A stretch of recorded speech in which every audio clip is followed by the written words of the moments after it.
రాముని దోసిలి నుండి జారి రత్న తలంబ్రాలు ఆకాశము నుండి జారి పట్ట నీలి రంగు ముత్యాలను తలపించే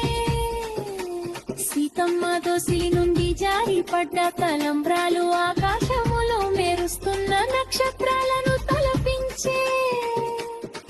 7 అడుగులు అగ్ని సాక్షిగా సీతమ్మ చెయ్యి పట్టి రామయ్య 7 జన్మలకు నీవే నా అర్ధాంగి అని చెప్పి అడుగులో అడుగు వేసేనే మన వంశాన్ని మన దేశ సంపదను కలిసి ఆనందంగా చూసుకున్నాం అని చెప్పుతూ సాగేనే విష్ణుని ఇల్లాలు అరుంధతి సీతమ్మకు ఎప్పుడు భర్త అడుగు జాడల్లో నడవమని చెప్పేనే పంచభూతాల